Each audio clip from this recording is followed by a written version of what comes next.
오늘 우리에게 주시는 하나님 말씀 함께 봅니다. 호세아서 3장 1절에서 5절까지 말씀입니다. 호세아서 3장 1절에서 5절까지 말씀, 우리 한 절씩 교독하고 마지막 절은 다 같이 함께 합독합니다. 여호와께서 내게 이르시되 이스라엘 자손이 다른 신을 섬기고 건포도 과자를 즐길지라도 여호와가 그들을 사랑하나니 너는 또 가서 타인의 사랑을 받아 음녀가 된 그 여자를 사랑하라 하시기로 내가 은 15개와 보리 한 혼멜 반으로 나를 위하여 저를 사고 그에게 이르기를 너는 많은 날 동안 나와 함께 지내고 음행하지 말며 다른 남자를 따르지 말라 나도 내게 그리하리라 하였노라. 이스라엘 자손들이 많은 날 동안 왕도 없고 지도자도 없고 제사도 없고 주상도 없고 에봇도 없고 드라빔도 없이 지내다가 함께 있습니다. 그 그 후에 후에 이스라엘 자손이 돌아와서 돌아와서 그들의 하나님 여호와와 그들의 왕 다윗을 찾고 마지막 날에는 여호와를 경외함으로 여호와와 그의 은총으로 나아가리라. 아멘. 우리 다 같이 말씀 들고 함께 선포합니다. 시작. 주의 말씀은 내 발의 등이요 내 길의 빛이 되십니다. 주여 말씀하옵소서. 주의 종이 듣겠나이다. 아멘. 오늘은 호세아서 3장 1절에서 5절 말씀으로 하나님의 사랑이란 제목으로 함께 말씀을 나눠보기를 원합니다. 제목에서 말씀하는 바와 같이 하나님은 사랑이십니다. 그 하나님의 사랑은 우리 인간의 지혜와 지식에 넘치는 사랑이고 또 그 사랑의 길이와 높이와 넓이와 깊이를 측량할 수 없는 놀라운 사랑입니다. 구약시대에는 하나님께서 특별히 이스라엘 백성들을 사랑하셨지요. 그래서 선민 이스라엘을 선택하신 이유가 무엇입니까? 바로 그 백성들을 통해서 만민의 구주이신 예수 그리스도께서 나오게 하시기 위함이었습니다. 그런데 이제 신약시대에 이르러서는 민족의 장벽을 뛰어넘어서 이스라엘 백성들뿐만 아니라 이방 민족에게도 누구든지 예수를 구주라 고백하기만 한다면 하나님의 자녀 또 하나님의 백성으로 인정해 주시고 거듭나게 하셨습니다. 이러한 하나님의 사랑은 크고 놀라우신 사랑이고 또 위대하신 사랑입니다. 이러한 사랑을 하나님께서는 이 선지자 호세아를 통해서 우리에게 보여주기를 원하셨습니다. 그래서 하나님께서는 호세아 선지자에게 자식을 버려두고 다른 남자에게로 갔던 그 부정하고 음란한 아내를 다시 데려오라라고 말합니다. 그리고 그와 함께 살며 그를 사랑해 주라라고 말씀하셨지요. 그래서 하나님은 호세아 선지자 가정을 통해서 그의 택한 백성들을 얼마나 사랑하시는지 우리에게 잘 보여주고 있는 것입니다. 그렇다면 하나님이 사랑하시는 과정은 어떤 과정을 통해서 우리를 사랑하여 주실까요? 먼저 첫 번째로는 사랑으로 죄인을 찾으십니다. 하나님은 사랑으로 죄인을 찾으심을 통해서 우리를 향한 하나님의 사랑을 보여주길 원하고 계신 것이지요. 호세아가 남편과 자식을 버리고 떠난 고멜을 다시 찾은 것처럼 하나님은 사랑으로 죄인을 찾으시는 분이십니다. 에덴 동산에서 아담과 하와가 범죄했을 때 그들은 하나님이 두려워서 나무 사이로 숨어 들어갔습니다. 그런데 그때에 아담에게 나타나셔서 하나님 말씀하십니다. 아담아, 네가 왜 거기 있느냐라고 말하면서 아담을 부르시지요. 그리고 이 아담을 부르셔서 가죽옷을 입히셨습니다. 바로 하나님의 은혜로 그를 부르신 것이지요. 이와 마찬가지로 1절에 나오는 바와 같이 이스라엘 백성들이 하나님을 떠나서 다른 신을 섬기고 그 우상의 제물인 건포도 과자를 즐겼다 할지라도 하나님은 그들을 사랑하심으로 찾으셨습니다. 어떻게 찾으셨습니까? 불쌍히 여김으로 찾으셨습니다. 여러분, 사실 하나님께는요 죄인들을 구원해야 할 의무가 없으신 분입니다. 그분은 천지 만물을 지으신 분이시고 부족함이 없으신 분입니다. 그러니까 죄인들을 굳이 구원하지 않아도 하나님은 전혀 이상할 게 없는 분이지요. 또한 범죄한 인간도 하나님 앞에 구원을 요구할 만한 권리가 없습니다. 우리는 피조물이고 하나님은 창조주이십니다. 그래서 우리가 하나님 앞에 우리를 구원해 달라고 요구할 수 있는 권리도 없는 것이지요. 하지만 하나님께서 죄인들을 불쌍히 여기시는 마음, 긍휼히 여기시는 마음으로 우리를 구속하여 우리를 하나님의 자녀로 거듭나게 하신 것입니다. 그래서 우리 주님께서 이런 말씀을 하셨지요. 마태복음 9장 13절에 보면 우리 주님이 이런 말씀을 하셨습니다. 우리 같이 함께 읽어봅니다. 시작. 너희는 가서 내가 긍휼을 원하고 제사를 원하지 아니하노라 하신 뜻이 무엇인지 배우라. 나는 의인을 부르러 온 것이 아니요 죄인을 부르러 왔노라 하시니라. 아멘. 그렇습니다. 긍휼을 원하고 제사를 원치 않는다. 다시 말하면 하나님은 우리에게 요구하는 것이 하나님의 긍휼을 구하는 것이지 내가 의인이 되어서 내가 의인이라고 자랑하고 하나님 앞에 그렇게 나오는 것을 원치 않는다라는 것입니다. 그래서 우리는 행위를 자랑할 수가 없는 것이지요. 우리가 100에 하나 1000에 하나 한 사람이라도 구원을 얻었다면 그 사람은 나의 행위로 된 것이 아니라 하나님의 은혜와 사랑으로 된 것입니다. 예수님은 근본 하나님의 본체이시지만 하늘 보좌의 모든 영광과 권세를 다 내려놓으시고 죄인들을 구원하기 위해서 비천한 인간의 몸을 입고 이 세상에 오셨습니다.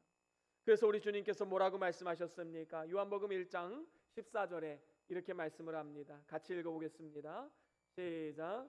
말씀이 육신이 되어 우리 가운데 거하심에 우리가 그의 영광을 보니 아버지의 독생자의 영광이요 은혜와 진리가 충만하더라. 아멘. 그렇습니다. 예수님은 범죄함으로 무지해진 우리들로 말미암아 이 세상 가운데 오신 것입니다. 우리를 구원하기 위해서 인간의 몸을 입고 이 땅 가운데 오신 것이지요. 그리고 하나님의 살아 역사하심과 또 그 사랑과 능력을 보여주시고 잃어버린 죄인들을 구원하기 위해 이 세상에 오신 것입니다. 그래서 호세아 선지자도 오늘 말씀해 보니까 너는 또 가서 타인의 사랑을 받아 음녀가 된 그 여자를 사랑하라 라고 명하고 계심을 볼 수 있습니다. 고멜을 찾아가서 사랑으로 데려오라라는 것이지요. 그것도 그냥 데려오라는 것이 아닙니다. 은 15개와 보리 한 오멜 반을 값으로 지불하고 데려왔습니다. 이렇게 값을 지불하고 데려온 것, 그것을 어려운 말로 속량이라고 부르지요. 이 속량은 값을 치르고 그 사람을 데려온 것입니다. 다시 말하면 예수 그리스도께서 십자가에서 그 피의 값을 치르고 우리를 구원하여 데려온 것을 말씀하는 것입니다. 여러분, 천하의 그 누구라도 다 죄인의 피를 가지고 있기 때문에 우리 인간의 피로는 그 자신 한 사람도 구원할 수가 없습니다. 하지만 죄가 전혀 없으신 예수 그리스도의 보배로운 피는 그 어떠한 죄도 다 사할 수 있는 능력의 피인 것이지요. 이렇게 흠이 없고 점이 없는 예수 그리스도의 보배로운 피로 우리가 구속함을 받게 된 것입니다. 예수님이 그의 피값을 치르고 우리를 다시 사셨는데 그 보혈은 마귀에게 내어준 것이 아니지요.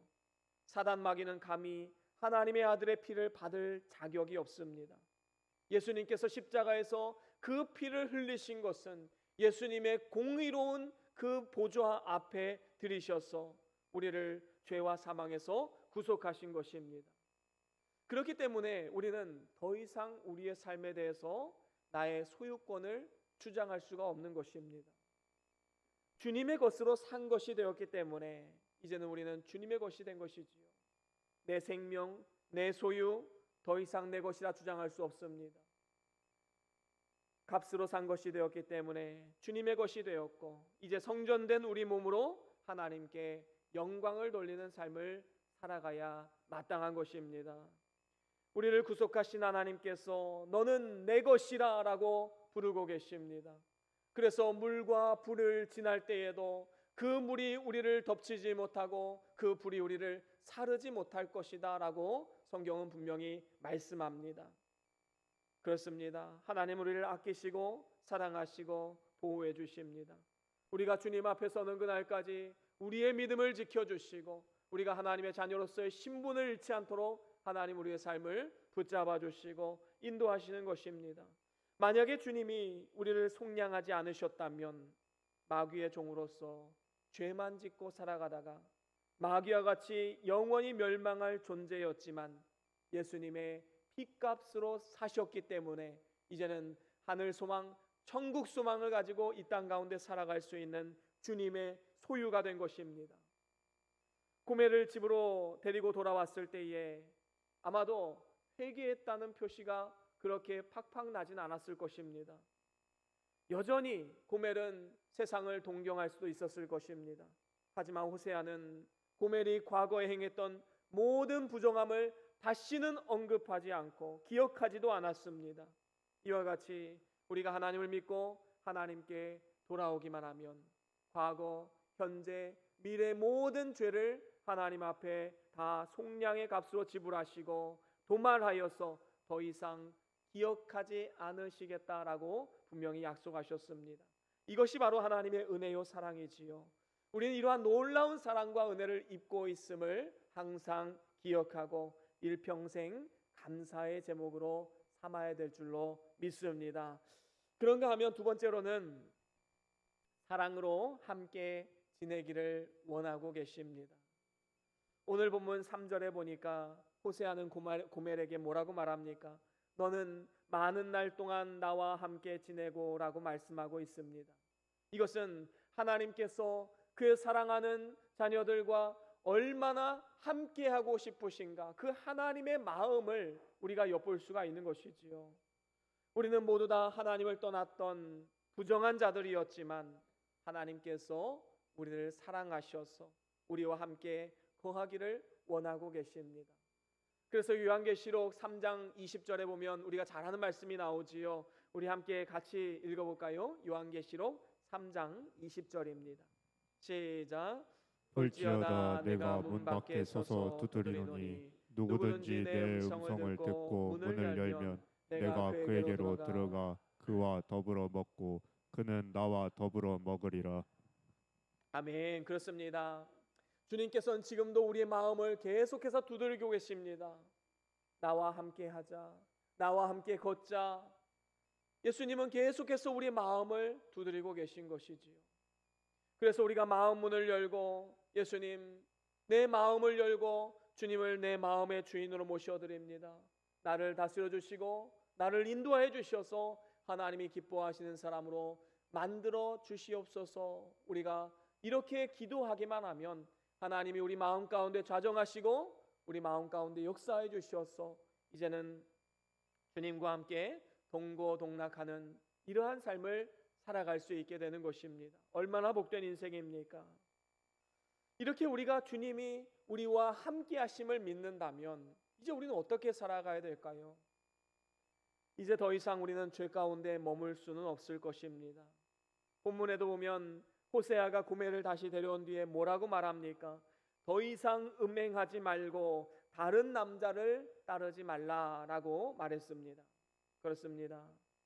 성도가 죄를 범하면 기쁨으로 하나님과 동행할 수가 없는 것입니다.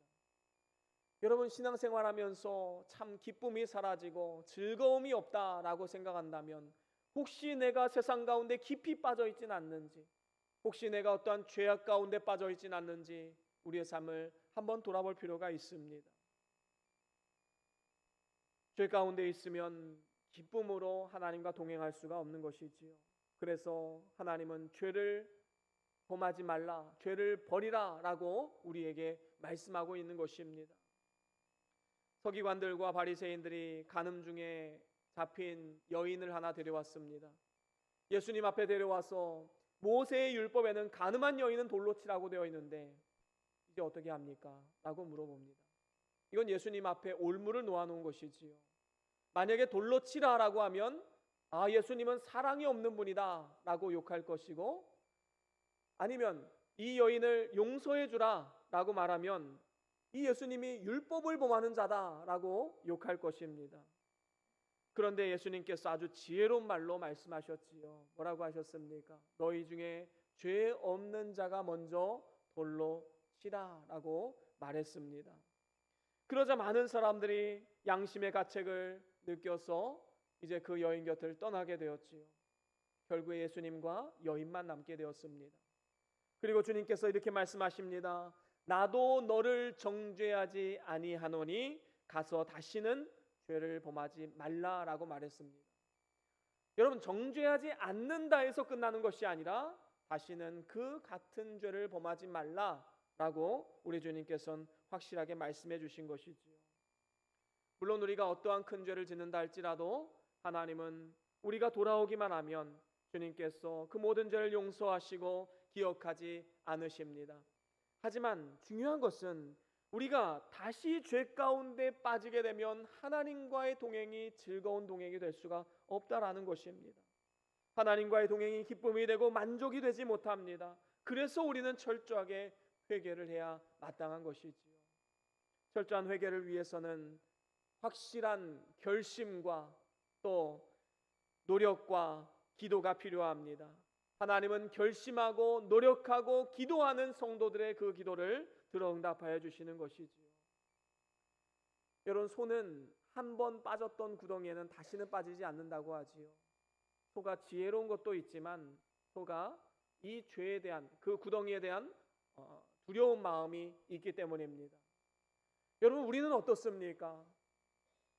우리가 범했던 죄 회개하고 또다시 빠져드는 이유가 무엇입니까? 망각 때문이지요. 잊어버렸기 때문입니다. 우리는 회개하고 다시 나온 이 죄의 구덩이에 다시 들어가서는 절대로 안 되는 것입니다. 이를 위해서 우리는 오직 하나님만 사랑하고 따라가야 합니다. 죄를 짓지 말아야지. 그러면 오히려 죄가 더 묵상이 되지요. 그렇기 때문에 우리는 하나님을 더욱더 사랑하는 방향으로 나아가야 됩니다. 하나님을 사랑하면 죄악과 어두움은 자연스럽게 멀어지게 되어 있습니다. 반면에 세상과 죄악을 따라가고 사랑하면 하나님은 자연스럽게 멀어질 수밖에 없는 것이지요. 이것을 알았기 때문에 우리는 오늘 본문 말씀에 보면 호세아가 고멜에게 다른 남자를 따르지 말라, 나도 내게 그리하리라 라고 말합니다. 나도 너만 사랑하겠으니 너도 나만 사랑해다오 라고 요청하고 있는 것이지요. 그렇습니다. 믿는 성도가 세상과 짝하고 벗이 되는 것은 영적인 간음과 같은 것입니다. 하나님과 원수가 되게 하는 죄악인 것이지요. 세상에 있는 모든 것이 육신의 정욕과 안목의 정욕과 이생의 자랑에서 나온 것이기 때문에 이 세상이나 세상에 있는 것들을 사랑하지 말라라고 성경은 분명히 말씀했습니다.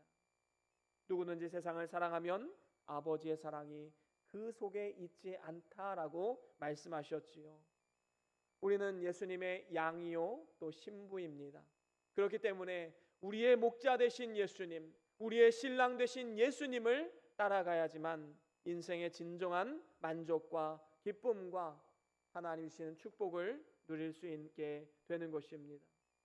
그런데 중요한 것은 이 예수님과의 동행이 정말로 우리에게 즐거운 동행이 되려면 어떻게 해야 되겠습니까? 둘이 뜻이 맞아야 되지요. 아모스서 3장 3절에 보면 이런 말씀이 있습니다. 두 사람이 뜻이 같지 않은데 어찌 동행하겠으며 라고 말하고 있지요. 여러분, 두 사람이 함께 걸어가는데 아니면 여행을 하는데 뜻이 맞지 않으면 얼마나 그 여행이 곤욕이 되겠습니까? 그건 여행이 아니라 고통이지요. 뜻이 맞아야 합니다. 그러면 너는 내 뜻에 맞춰라, 이거는 안 되지요. 우리는 함께 하나님께 뜻을 맞춰야 됩니다. 하나님의 뜻이 무엇인가? 하나님의 뜻을 찾고 하나님의 도우심을 구해야 된다라는 것이지요. 기도를 해도 내 욕심대로 구하지 않고 하나님의 뜻대로 이루어지길 기도해야 합니다. 이렇게 자기 뜻을 버리고 하나님의 뜻에 온전히 순종하는 것이 바로 진정한 성령 충만 아니겠습니까? 다시 말하면 나라고 하는 주권을 내려놓고 하나님이라고 하는 그 주권을 세워서 주의 뜻을 따라가는 삶이 바로 진정한 성령 충만입니다. 그리고 이것이 바로 우리 주님과의 동행하는 아름다운 모습이지요. 에녹은 65세 때 무드셀라를 낳았습니다. 그리고 성경에 보니까 300년 동안 주님과 동행하다 죽음을 보지 않고 하늘로 올리움을 받았다라고 성경은 증언하고 있습니다. 이것을 보면 에녹의 믿음이 이 무드셀라를 낳고 더 발전되어지고 더 성숙해졌음을 우리는 알 수가 있는 것이지요. 여러분은 어떤 삶을 살아가고 있습니까? 정말로 날로 주님과 동행하며 더 성숙한 삶, 더 기쁨이 넘치는 삶, 더 즐거운 삶을 살아가고 있습니까? 아니면 회고하는 삶을 살아가고 있습니까? 오늘날 우리가 사는 이 세상에서의 삶도 힘들고 복잡한 면이 분명히 있습니다. 고통과 슬픔이 있고 아픔과 상처가 있습니다. 하지만 그 가운데서 우리가 하나님의 뜻을 찾고 믿음으로 순종하면 하나님의 사랑을 더욱더 깊이 깨닫고 영적인 참 자유함을 누리며 기쁨과 감사로 살아갈 수 있게 되는 것입니다. 이것이 주님과 함께 거하는 그러한 축복된 인생 아니겠습니까? 그런가 하면 마지막으로 세 번째로는 사랑으로 돌아오게 하십니다. 하나님은 반드시 마지막에 사랑으로 돌아오게 하시는 분이시지요. 하나님은 자기 백성을 절대로 잊지 않으십니다. 그래서 로마서 11장에도 보면 하나님이 자기 백성을 버리셨느냐? 그럴 수 없느니라 라고 분명히 말씀했습니다. 우리가 다음 세대 교육이 중요한 이유가 무엇입니까? 이 아이들이 어렸을 때 잠깐 신앙생활했다가도 언젠간 또 떠날 수도 있습니다. 하지만 중요한 것은 인생의 고비가 찾아오고 정말로 하나님을 의지해야 될 때가 오면 교회로 나온다라는 것이지요. 또 하나님께로 나온다라는 사실입니다. 그 어렸을 때 그 믿음이 어디 가는 게 아니다라는 것이지요. 그렇습니다. 하나님은 우리의 이름을 손바닥에 새기셨기 때문에 절대로 잊지 않으시고 우리를 빼앗을 자도 없는 것입니다. 그래서 하나님의 백성이 하나님을 멀리 떠났을지라도 하나님은 기억하시고 잊지 않으시고 다시 돌아오게 하셔서 세상 끝날까지 항상 함께 하시겠다라고 분명히 약속하셨습니다. 특별히 하나님께서는 그의 백성들이 돌아오게 하는 방법 중에 하나로 때로는 징계라는 방법을 사용하실 때도 있습니다. 오늘 보면 4절에 보면 뭐라고 말씀합니까? 이스라엘 자손들이 많은 날 동안 왕도 없고 지도자도 없고 제사도 없고 주상도 없고 에봇도 없고 드라빔도 없이 지내다가 라고 말씀하고 있지요. 이 말씀은 이스라엘 백성들이 범죄하여 하나님을 떠났음을 말하고 있습니다. 이로 인하여서 하나님께서 바벨론을 징계의 도구로 사용하셨지요. 예루살렘 성전과 모든 왕궁을 다 무너지게 하시고 이스라엘 청년들을 포로로 잡아가게 하셨습니다. 그래서 이스라엘 백성들은 70년 동안 바벨론에서 온갖 서름과 멸시천대를 당하고 하나님을 섬기는 신앙생활을 누리지 못했습니다. 그래서 시편에 보면 바벨론의 여러 강변에 앉아서 시온을 향하여 눈물을 흘렸다라고 표현하고 있습니다. 이렇게 주님께서 그 사랑하는 자를 징계하시는 목적이 무엇입니까? 그 죄에서 돌이키라라는 겁니다. 다시 돌아오라라는 것이지요. 그래서 이스라엘 백성들이 바벨론에서 70년간 눈물로써 그 어려운 인고의 시간을 지난 다음에 때가 찼을 때에 하나님께서 바사왕 고레스를 세우셔서 해방령을 내리게 하셨고 이스라엘 백성들을 꿈에도 그리던 고국으로 돌아오게 하셨습니다. 이렇게 하나님께서 시온의 포로를 돌아오게 하셨을 때 그들은 마치 꿈을 꾸는 것과 같은 그러한 모습이었다라고 성경은 말씀합니다. 마치 우리나라가 일제시대 때 그 모진 고난과 고통을 인고의 시간을 지내고 이제 8.15 해방을 맞이했을 때 그 기쁨, 이게 과연 꿈이냐 생시냐 말했던 그러한 기쁨이 바로 이스라엘 백성들에게 있었다라는 것입니다. 그렇습니다. 그들의 입에는 웃음이 가득하고 그들의 혀에는 찬양 소리가 가득했다라고 성경은 말씀합니다. 이처럼 하나님께서는 그의 백성을 징계하는 중에도 회개하게 되면 하나님은 사랑과 긍휼을 베푸시는 분이십니다. 그리고 회복시키시는 분이시지요. 특별히 5절에 보면 이런 말씀이 있습니다. 오늘 본문 5절 한 번 더 같이 읽어봅니다. 시작.